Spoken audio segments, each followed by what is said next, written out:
Praise the lord. మన ప్రభువు మన రక్షకుడైన యేసుక్రీస్తు నామంలో వందనాలు. ప్రభు మందిర పరిచర్య తరపున మీకు శుభములు. ఈరోజు దేవుని వాక్యం ద్వారా మిమ్మల్ని బలపరచాలని ఆశపడుచున్నాను. ఈ లోకంలో మానవులుగా జీవిస్తున్న మనము మన యొక్క జీవన మార్గంలో కొన్నిసార్లు సంతోషకరముగాను, కొన్నిసార్లు కష్టతరముగాను జీవిస్తూ ఉంటాం. అయితే అనేక సార్లు మన యొక్క జీవితము సమస్యలతో నింపబడుతుంది. ఆ సమస్యలను జయించలేక పోరాడగలిగే శక్తి చాలక అర్థం కాని జీవితాన్ని భరిస్తూ ఉంటాం. ఈ రోజుల్లో గనక చూస్తే అనేకమైన సమస్యలతో మానవులు జీవిస్తూ ఉన్నారు. అవి అనారోగ్య సమస్యలు, ఆర్థిక సమస్యలు, కుటుంబ సమస్యలు, వ్యక్తిగత సమస్యలు, ఇంకా చెప్పుకుంటా పోతే ఇంకా మరెన్నో సమస్యలతో జీవితము కొనసాగించబడుతూ ఉన్నది. అయితే వీటన్నిటికీ పరిష్కారము ఈ లోకంలో దొరకలేక ఇబ్బందుల కొలిమిలో సమస్యలతో జీవితము బంధింపబడిన వారికి ఈరోజు దేవుని వాక్యము మీకు పరిష్కారాన్ని చూపించబోతుంది. సమస్యలను ఎలా జయించాలి, కొన్ని ముఖ్యమైన విషయాలు మీతో పంచుకుంటాను. తప్పక వినండి. వినుట ద్వారా విశ్వాసం కలుగుతుంది. క్రైస్తవ విశ్వాసంలో దేవుని వాక్యము మనకు సమస్యలలో ధైర్యము, జ్ఞానము, దిశ చూపుతుంది, ఒక మార్గాన్ని చూపిస్తుంది. మన జీవితంలో ఈ విషయాలు గనక పాటించినట్లయితే సమస్యలను జయించగలుగుతాము. మొదటిగా ప్రార్థన ద్వారా దేవుని సహాయం పొందటం. బైబిల్ గ్రంథంలో ఫిలిప్పీలకు రాసిన పత్రిక 4వ అధ్యాయము 6 నుంచి 7 వచనాలు గనక చూస్తే, ఏ విషయములోనియు మీరు కలవరపడకుడి, కానీ ప్రతి విషయంలో మీ అభ్యర్థనలు ప్రార్థనతోనూ మనవితోనూ కృతజ్ఞతతోనూ దేవునికి తెలియపరచుడి. చదవబడినటువంటి లేఖన భాగంలో మన యొక్క అభ్యర్థనలు ప్రార్థన ద్వారా దేవునికి తెలియపరచాలి. మనం ఏదైతే అభ్యర్థనలు దేవునికి మనం తెలియపరుస్తున్నామో, దేవుడు సర్వశక్తిగల దేవుడు గనుక మన ప్రతి ఒక్క అవసరత ఆయన తీరుస్తాడు. ఎందుకంటే మానవులుగా తయారు చేసింది దేవుడే కాబట్టి మన యొక్క సమస్యలు ఆయన తప్పక తీరుస్తాడు. ఈ లోకంలో మన యొక్క అభ్యర్థనలు మనుషులకి చెప్పుకుంటాము, కానీ ఆ యొక్క సమస్యలు తీరలేనటువంటి విధముగా ఉంటవి. కానీ సర్వశక్తి కలిగినటువంటి దేవునికి మన యొక్క సమస్యలు ప్రార్థన రూపముగా ఆయనకి తెలియపరిచినట్లయితే ఆయన నమ్మదగిన వాడు గనుక ఒక గొప్ప కార్యాలు మన యొక్క జీవితంలో చేయగలిగినటువంటి శక్తి ఆయన దగ్గర ఉన్నది.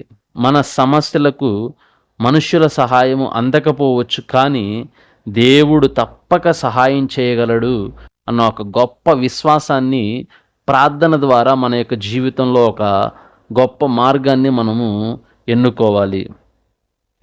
రెండవదిగా కనుక గమనించినట్లయితే దేవుని వాక్యములో స్థిరంగా ఉండాలి. ఇది చాలా ప్రాముఖ్యమైనది. మనము దేనిలో స్థిరంగా ఉండాలంటే దేవుని వాక్యములో మనము స్థిరంగా ఉండాలి. కీర్తనల గ్రంథము 119వ అధ్యాయము 105వ వచనంలో, నీ వాక్యము నా కాళ్లకు దీపము, నా మార్గమునకు వెలుగు అని అక్కడ చక్కని ఒక వాక్యం మనకి కనపడుతూ ఉన్నది. దేవుని వాక్యము సమస్యల సమయంలో ఏం చేయాలో స్పష్టత ఇస్తుందన్నమాట. దేవుని వాక్యము మన యొక్క సమస్యలలో మనం ఎట్టి రీతిగా బయటపడాలో అక్కడ ఒక మంచి మర్మాలు, మంచి వాక్యాలు దేవుని యొక్క వాక్యాల్లో మనకి కనబడుతూ ఉంటవి. అయితే మనము దేనిలో స్థిరత్వంగా ఉండాలంటే దేవుని యొక్క వాక్యంలో మనము స్థిరత్వంగా ఉండాలి. మూడవదిగా కనుక గమనించినట్లయితే ధైర్యంగా ఉండటం, అంటే భయపడకూడదు. సమస్యలను చూసి మనం ఏమాత్రము భయపడకూడదు. భయం అనేది సాతాను కలిగించేది, ధైర్యము దేవుడు కలిగించేది. ప్రియులారా, ఒకవేళ మనము భయపడుతూ ఉన్నాం ఆ సమస్యలను చూసి మనం భయపడుతున్నట్లయితే సాతాను మనల్ని బాగా కృంగదీస్తూ ఉన్నదని మనము గమనించాలి. కానీ ధైర్యం కలిగి ఆ యొక్క సమస్యలను పోరాడుతున్నాము అంటే దేవుడు మనకు ఒక గొప్ప ధైర్యాన్ని కలిగించబోతున్నాడు అని మనము విశ్వసించాలి. ఆయన మనకు దేవుడుగా ఉన్నప్పుడు మనము ధైర్యముగా ఉంటాము. ఆయన మనకు తోడుగా ఉన్నప్పుడు మనము ధైర్యంగా ఉంటాం. నీ దేవుడైన యెహోవా నీవెక్కడికి పోయినను నీతో కూడా ఉన్నాడని గుర్తించాలి. దేవుడు మనతో ఉన్నాడని నమ్మినప్పుడు మనము భయపడకుండా సమస్యలను ఎదుర్కోగలుగుతాం. దేవుడు మనతో ఉన్నాడు. దేవుడు మనలో ఉన్నాడు. అయితే ప్రియులారా, ధైర్యంగా మనం ఉండాలి. సమస్యలను చూసి మనం ఏమాత్రం కూడా భయపడకూడదు. దావీదు ఒక యుద్ధంలో గొప్పవాడు కాకపోయినప్పటికీ ఎదురుగా ఉన్నటువంటి ఫిలిస్తీయులు ఒక గొప్ప యుద్ధవీరులు. ఆ యుద్ధవీరుల్లో ఒక గొప్ప వ్యక్తి గొలియాతు చూస్తానికి ఆజానుభావుడుగా ఉన్నప్పటికీ దావీదు ఒక దేవునిని ఆధారం చేసుకొని ఒక గొప్ప ధైర్యాన్ని పొందుకొని ఆ యొక్క గొలియాతుని చంపగలిగినటువంటి శక్తి దావీదుకి ఇచ్చాడు. గొలియాతు ఎదుట దావీదు చాలా చిన్నవాడు. అయితే దావీదు దగ్గర ఏమీ వెపన్స్, ఏమి ఆయుధాలు లేవు, కానీ కేవలము దేవుని యొక్క శక్తి ఉన్నది. దేవుణ్ణి తోడుగా ఉంచుకున్నాడు. అందువలన ఒక గొప్ప ధైర్యాన్ని పొందుకున్నాడు. చివరిగా గనక గమనించినట్లయితే దేవుని ప్రణాళికను విశ్వసించడం. రోమీయులకు రాసిన పత్రిక 8వ అధ్యాయము 28వ వచనంలో ఈ రీతికి రాస్తుంది: దేవునిని ప్రేమించు వారికి, అనగా ఆయన సంకల్పము ప్రకారము పిలువబడిన వారికిని సమస్తమును మేలు కలుగును. సమస్యలలో ఉన్నప్పుడు ఆయన ప్రణాళిక గుర్తించినట్లయితే సమస్తము మేలుకరముగా చేయగలడు. ప్రియులారా, ఇది కూడా చాలా ప్రాముఖ్యమైనది. ఈ యొక్క ప్రణాళికలో, దేవుని యొక్క ప్రణాళికలో మనము స్థాపించబడినట్లయితే సమస్తము మనకు మేలుకరంగానే ఉంటుంది.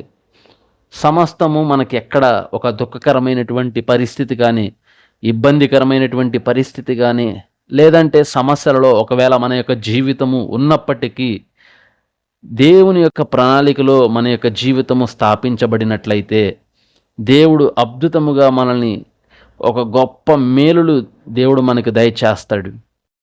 బైబిల్లో ఆనాటి కాలంలో సమస్యలతో పోరాడి గెలిచిన కొంతమంది సాక్ష్యాలను గనక పరిశీలిస్తే, మొదటిగా యేసేబు అనేకమైనటువంటి సమస్యలతో పోరాడాడు.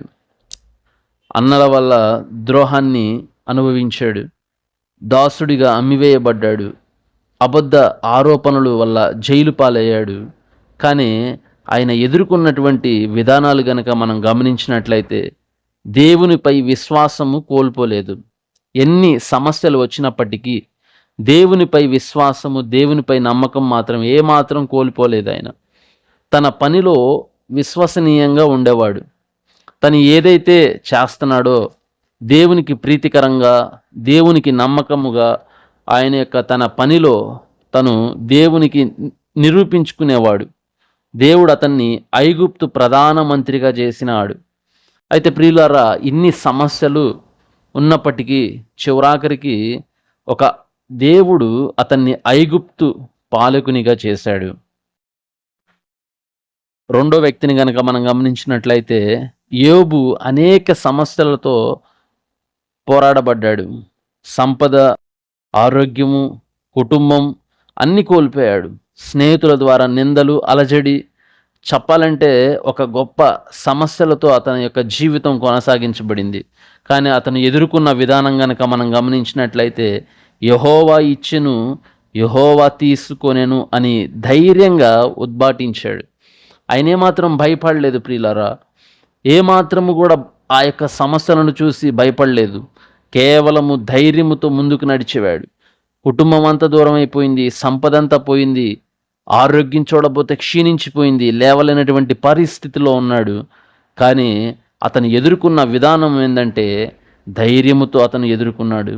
దేవునిపై విశ్వాసం నిలుపుకున్నాడు. చివరకు దేవుడు రెట్టింపు ఆశీర్వాదాలు అతనికి ఇచ్చాడు. ప్రియులారా,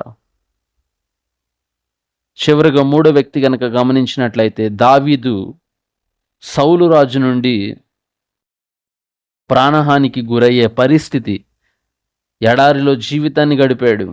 తన పొరపాట్ల వల్ల పేకల దాకా కష్టాలు ఎదుర్కొన్న విధానం గనక చూసినట్లయితే ఎల్లప్పుడూ దేవుని శరణు పొందేవాడు.